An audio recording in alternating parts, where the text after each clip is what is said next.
Welcome to The Last Word on Product Marketing, a podcast hosted by Liza Cichowski, founder of Last Word Marketing.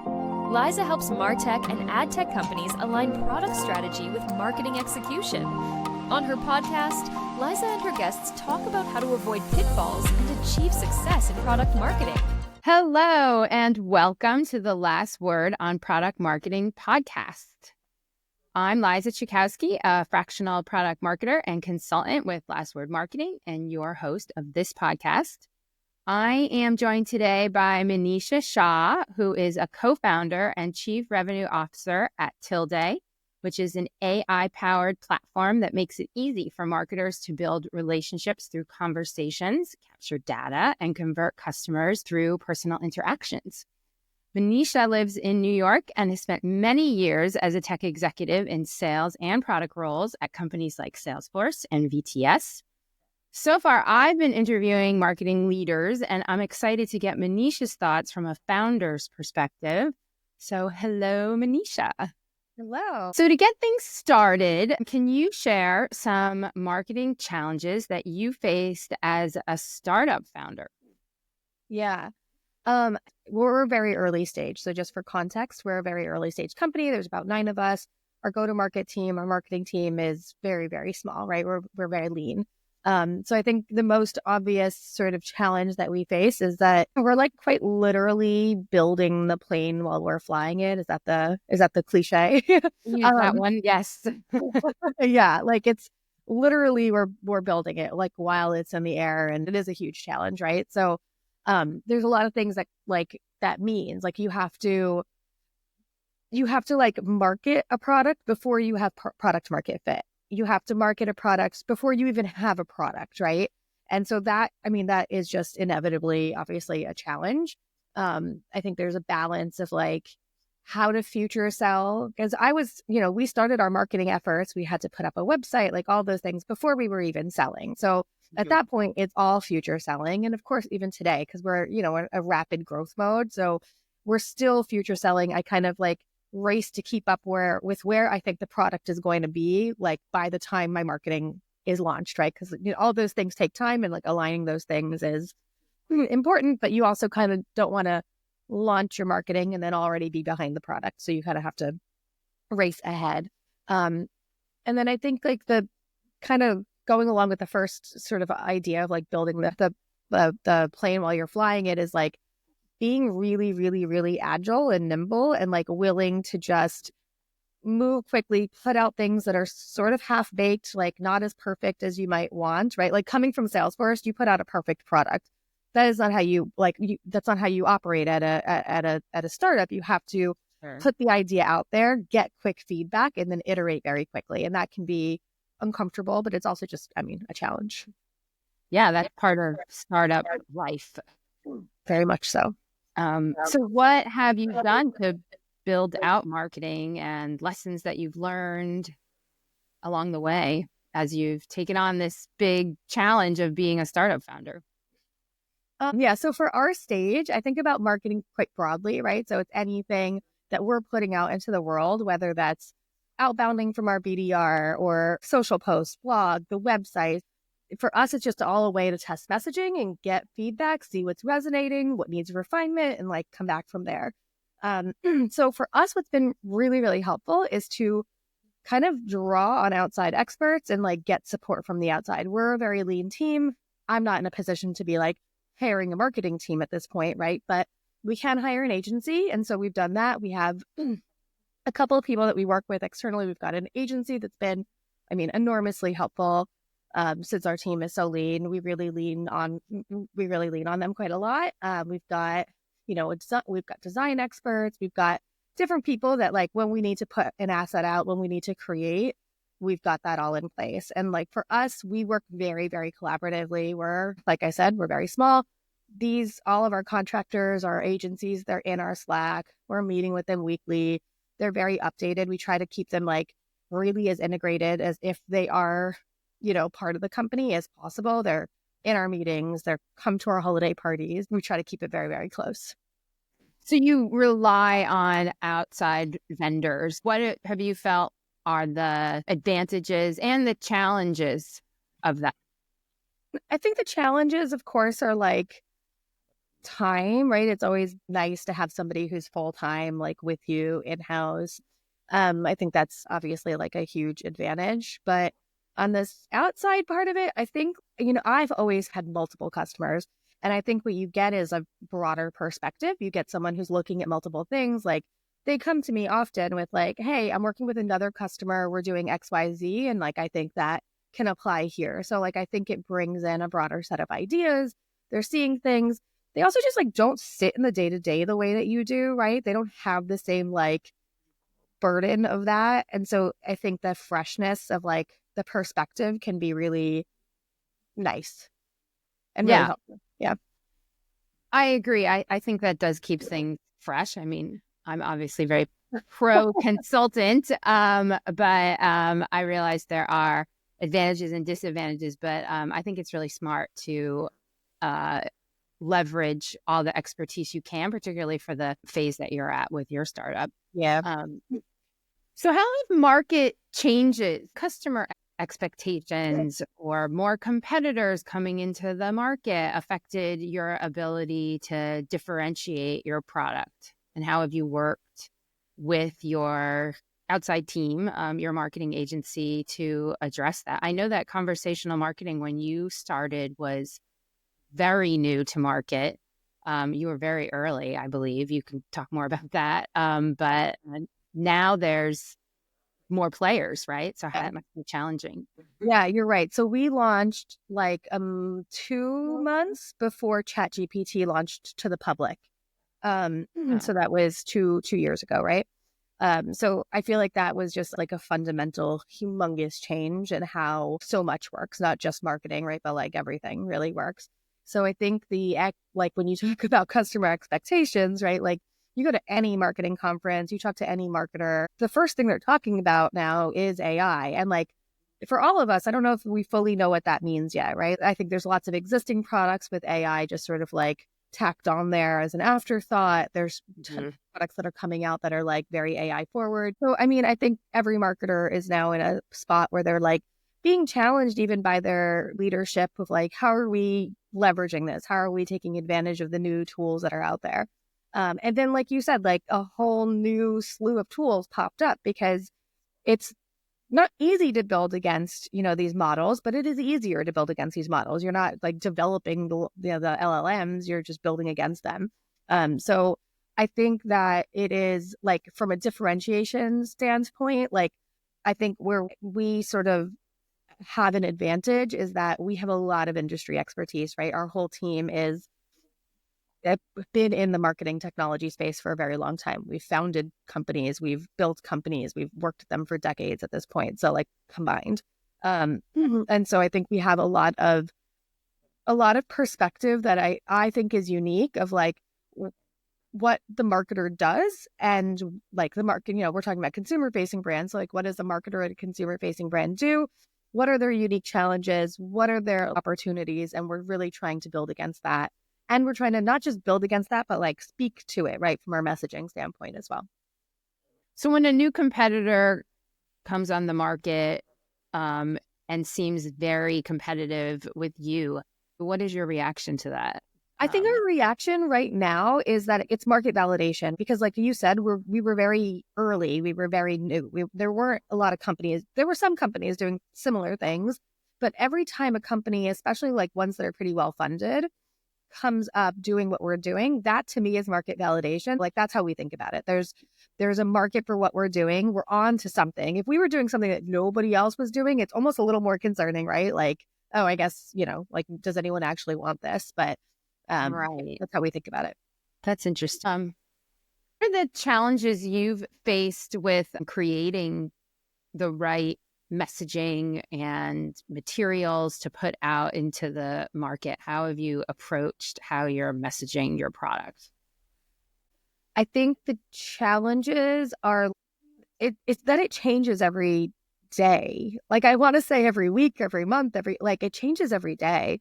We're constantly evolving. I mean, literally, like we have our pitch deck and now it's pretty solidified, but for the last many months, we sort of changed how we were pitching. And every time we got off a call, we would spend 5 to 10 minutes as a team, whoever was on it from our side, debriefing what went well, what didn't go well, what do we have to change in our messaging.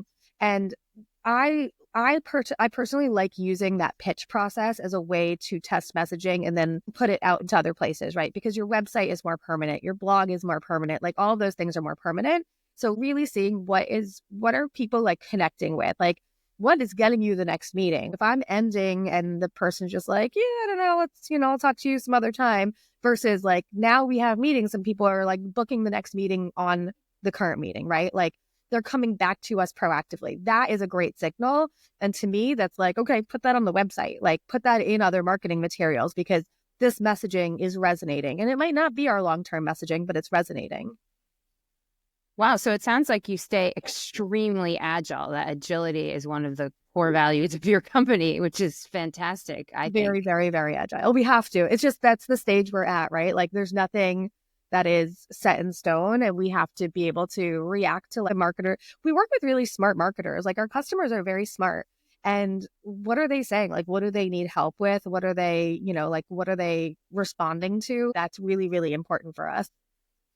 Can you speak a little more broadly about what are they responding to? Because when I work with clients, some are more bought into let's create a larger narrative and do value selling, and others are much more attached to we really need to pitch these technical features in order to remain competitive in the market. And some it's a combination or case by case. So I'm curious for the stage you're at, how you make those decisions and what people are responding to. I think it's really a combination because, again, like what you said earlier, what we're doing is new, right? Like marketers don't typically have conversations with their customers. And so selling in that idea that it's worth doing, that it's important to do, that it's valuable to do, like it makes a meaningful difference to your business to do those things.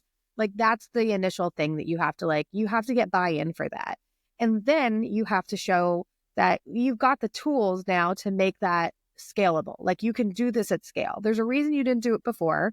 And now here are the tools from like a more practical, tactical perspective that you can make these things happen, if that makes sense. So like, I think we start sort of like, we have to make sure that they buy the vision, that they agree with the vision, not buy it, that they agree with it, that they see it. And then from there, they have to understand that like, now you've got the tools, like here they are, go ahead and, execute. So it sounds like you're doing customer research, deep customer research to be able to understand the problems that your customers are facing.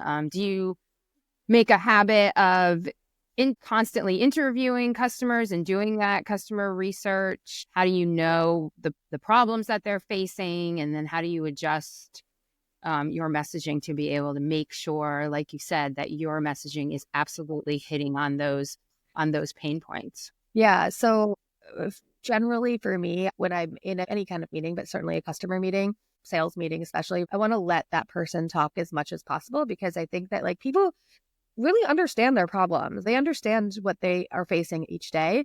And so I think just letting them tell you is really just like ideal. Asking some set of questions, I think, to prompt that. But then like I encourage, myself and my team to just like be quiet, listen to what they're saying. I take pretty thorough notes and that gets shared back out to our product team every day. Like every meeting that I'm on, I put notes into our Slack, our product team sees them, everybody sees them. We're a small company and our product and engineering team are very interested in what our customers are saying because they don't want to build something that no one's using either, right?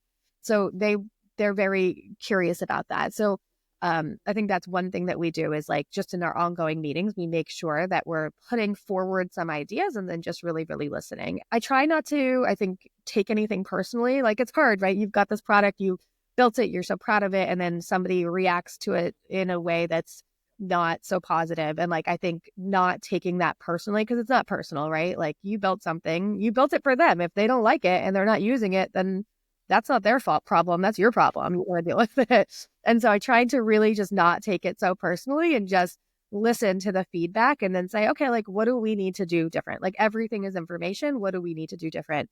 And then you were correct. We interview pretty regularly existing customers and potential new customers. And we try to keep that broad. So I'm literally in the process, if there's any social marketers out there that want to talk to me, CRM marketers, social marketers, I'm in the process of setting up a bunch of interviews for the next couple of weeks, because we've got sort of a different take on our messaging, and we've gotten to a place where we've got, I think, a really core, great pitch. And now we want to take the product either deeper or broader. And that's like the question that we need to get out there and ask, like, what is it that you want?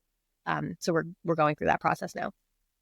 That's interesting. I'm curious about how much education you still need to do on what is conversational marketing, or if your audience is already conversant, so to speak, in what conversational marketing is, or how much you need to tell them what it is and how it can help them. Less and less every day, which is great. Like, that's kind of when you ask, like, when there's new competitors that are popping up that are doing similar things to you, it's good, because then the market gets educated without you having to do that education piece. We do still have an educational sell. I won't say that it's like, oh, people just get it, right? Like, people get email. They understand why they need to do SMS. They know why SEO is important. Like, those are things that you just like implicitly understand.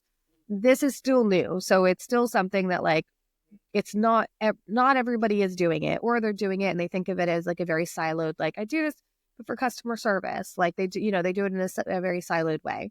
And we're talking about it in a more broad way. So there is still education, but less and less every day, which I think is a really good sign. So you're obviously a small team. There's not a lot of issues with people being more siloed or off to the side because you're so small. But that being said, it still is really important to keep communication open. So you're kind of both wearing a sales and marketing hat. And I imagine you work closely with the product team. You talked a little bit about how you talk to them and give them feedback about what the market is saying. Can you talk a little bit more about what your relationship is like with the product team and how you work best together? Yeah. So I'm very lucky in that most of our team are people that I've worked with for a really long time. One of my co-founders is our chief product officer. I have worked with him since 2016 or something like that. And then we were acquired into Salesforce together. So we've worked together for a long time. The other person on our product team I have worked with for even longer, literally like 20 years. He's not local. So we have a team that's in New York, and I'm home today, but we're generally in the office. And that's, I think, because we are used to working remotely, obviously from like COVID days, but even from our previous company, we were a fairly remote culture.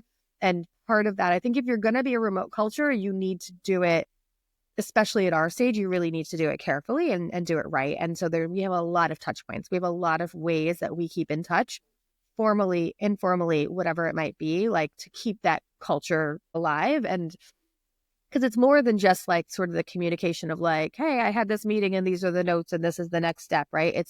You have to have that culture of like being able to work with one another very, very fluidly. And I think that comes from really investing in culture and really thinking about how you work together. We have people come out once a quarter, all those types of things. But when I'm in the New York office, which is, where our only office when I'm there, one of our main engineers sits right behind me. My co-founder sits right next to me. Another engineer sits, diagonal behind me. And if I am doing anything in our platform, they are almost always turned around, staring at my screen, asking me a million questions. They're really invested. I think part of it is how we think about our hiring too. Like, we are looking for people with like a founding mindset that like are interested in not just being individual contributors, because we're all very, very much individual contributors at this stage, right?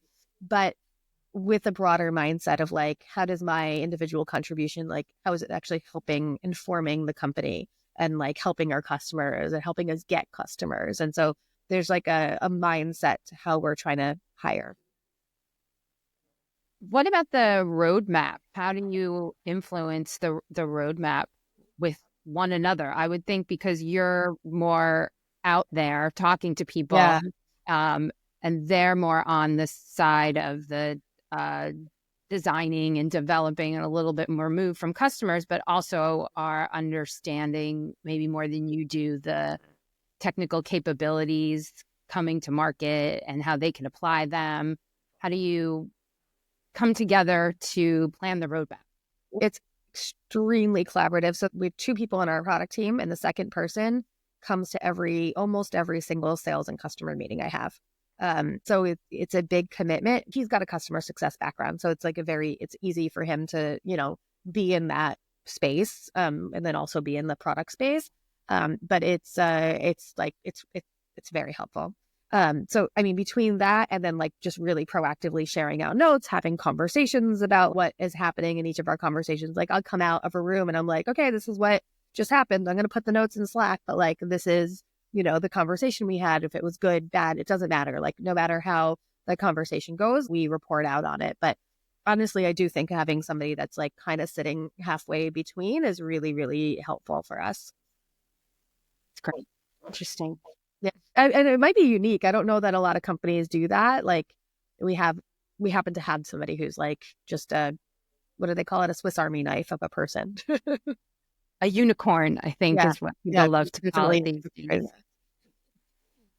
Great. So we're going to take a quick break. And when we come back, we're going to learn a little bit more about Manisha. You've spent over 20 years in corporate, and now you've stepped off the hamster wheel to run your own show as a fractional executive. Whether you're flying solo, leading a small firm, or running a boutique, Maven is your fast track to earning over $500,000 annually and potentially more without the grueling corporate hours. This is your shot at the freedom, flexibility, and independence you've worked so hard to achieve. By infusing your intellectual property into all aspects of your revenue generation, Maven transcends the limitations of other sales and marketing approaches. You'll have a pipeline so full that prospects who truly value what you bring to the table will be the ones knocking on your door. You'll work directly with Jay and Taz, who've led the way for over 30 years, helping countless executives make this leap. Contact j.kingley at fractionalmaven.com. Spots are limited, so act now to build the business and life you deserve. Welcome back. We're talking to Manisha Shah, who is co-founder and chief revenue officer of Tildei. Manisha, let's learn a little bit more about you and your career journey. What's a pivotal moment in your career that shaped the way you approach leadership and decision-making, and that you apply to your day-to-day as a co-founder now? It's a really great question. I don't know that I have like a perfect answer, like a specific moment, I kind of came into a management role fairly early in my career.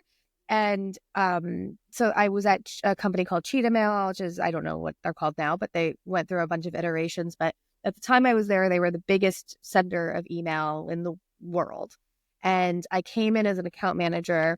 I kind of quickly like grew with the company. And it was a very fast paced, very high growth company when I was there. And I kind of quickly got a team under me. And I loved it. Like I love managing teams. I know a lot of people really do not like being managers. And I think a lot of it shows, right? Because a lot of people don't like their managers. But I adore it.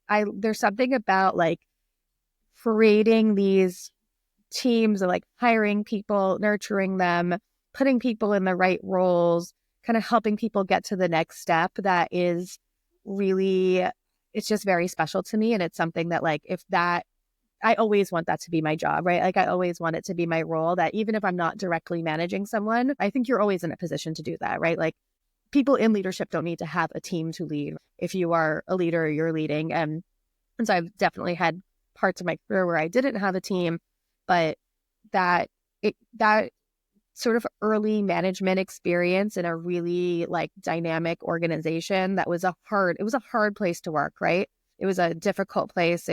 We had really demanding customers. It was long hours. It was very competitive. There were, there's good and bad to that, but I think it was really like instrumental in how I think about management and how I think about just like really developing people and being there and like creating this cohesive team. Did you get any support from the company on how to be an effective leader? Or are you more self-taught? Do you feel like you just have a personality that is suited and gravitates towards leadership? I think I have a personality that gravitates towards like caretaking and towards like relationship building. I think that's all part of leadership, but standing up in front of a big room and things like that, that's not necessarily like how I think about myself. But I think like leading a team and like moving people towards something and motivating people, like that to me feels more natural. I took advantage of like basically any type of leadership training that there was available to me, right? So I definitely did a lot of that. Cheetah, the company I was working at the time, and really every company since then, always kind of offered, different like leadership courses and things like that. So I was always taking them. I think you can learn a lot from them. I know, like, I think these leadership programs or management programs or whatever can get a bad rap, but there's a lot of good that comes out of those. I think there's like a lot of really good pieces of information. I think I also like look at leaders that I admire and think about like, and that I think are good, right? Like managers that I think are good, leaders that I think are good, and like what parts of them are good. And kind of the opposite too. Like if there's a leader that I don't think anyone is like sort of black and white, but if there's leaders that I don't like as much and that I don't want to emulate as much, I try to like identify like what is it about them that I think is not that effective, so I can kind of, think about things differently. Interesting. Is there a specific piece of advice or a lesson that you learned at some point in your career that influences you? I think you just touched upon it a little bit with that you've learned which styles to emulate and which to kind of discard. Yeah.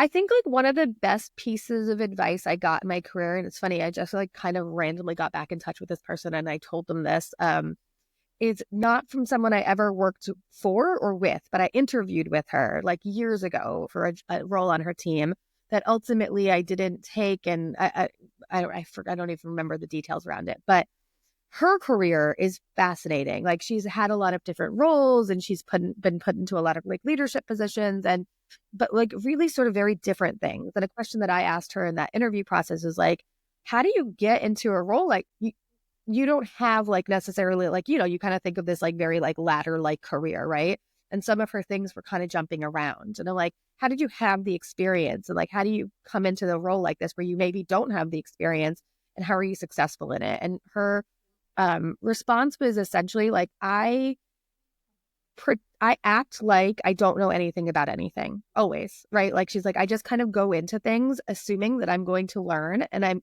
that no question is dumb. And I ask a lot of questions and then I learn that way. And I don't think there's like, she's like, I just fundamentally don't really believe that there's like a question too dumb to ask. And so I just ask those questions. And it's that concept of like a beginner's mind that I think is really, really interesting. She was the first person to really say it to me that way of like, because I don't know, in my mind, I was like, aren't you intimidated to go into this job that is maybe not something you've ever done before and whatnot? And she was just like, no, I mean, like everyone's doing things that they've never done before, and just ask the questions and just, have like an open mind and a beginner's mind and go into it that way. And that has always stuck with me. I think that's just like great advice. And it requires a bit of courage that I don't necessarily have naturally. So it's something that I like really think about every time. Like when I go into a situation where I'm not expert and I don't feel expert and I maybe feel a little bit out of my element, I like try to think about that and approach it from that perspective of like, it's okay not to know. Like a lot of people don't know a lot of things. I love that. And it makes me think about how much energy we put into pretending that we do know. Yeah. That we all do it. Right. Right. And it must be very freeing to have such a commitment to a growth mindset. Yeah. Of speaking up when I'm sure that this woman also knows a lot of things and shares that when appropriate. But how awesome to just, when you don't know, say you don't know, but you're open to learning. I think that sounds much more freeing than all of the stress and agony of being scared, really, right? It all comes down to being fearful of making a mistake or being perceived in a certain way. I think that's it's like awesome. An excellent way to combat imposter syndrome, really, right? Like, yeah. I like the word you use. It's freeing. I think you're right. Okay, so switching gears a little bit into your personal life, just a bit. Are there any kind of hobbies or passions that you pursue when you're not working? So I work in animal welfare on the side. It's a significant side gig, as you know. So the main thing that I do is I'm a shelter volunteer at the New York City Animal Care Centers. Specifically, we used to be in Brooklyn. Now we're in Queens right now. So if anyone listening to this is looking for a new pet, please come visit. We started an Instagram account a little more than 5 years into it. We launched an Instagram account. So our sort of goal was that marketing resources at the city shelter are fairly sparse. It's not like a huge team, just like my team is not huge. And I specifically work with dogs, and so most of the dogs in the Brooklyn Care Center were never being posted on the social media accounts. And so we started our own, and we work with, it's a team of 3 of us now. We have a photographer. I do most of the video, and we post a different dog every day. I do most of the writing, and so I post a different dog every day that is adoptable at our shelter. And we have I think like 35,000. We have a good chunk of followers now, 35,000, something like that. We've grown, mostly a local follower base, which is good because our goal is to promote adoption before dogs become at risk for euthanasia. To promote fostering, to promote people in our local community to look at our local community dogs and pull them out of the shelter. It's a really wonderful cause, I believe, and you've really built it into something amazing. A lot of dogs have been saved due to Manisha and her work at the shelter with the other volunteers. Yeah. So you essentially have two marketing jobs. One is a startup, and the other is a nonprofit. So your time is filled up. Yeah, lots of marketing. Well, thanks for sharing that, and thanks for being on the podcast. How can people get in touch with you? Anyone can email me, manisha@tildei.com, or come find me on LinkedIn. Those are both great ways. Great. I'll be sure to put that in the show notes. I'll also put the shelter Instagram page in there for anyone who wants to check it out. We're borough-bred in Brooklyn, now in Queens. Perfect. So Manisha, I want to thank you for being a guest on the Last Word on Product Marketing podcast. Be sure to subscribe to the podcast on all the major platforms. And I also have a YouTube channel for video. And remember, when sales and marketing are aligned, customer growth is unstoppable. Thank you for listening.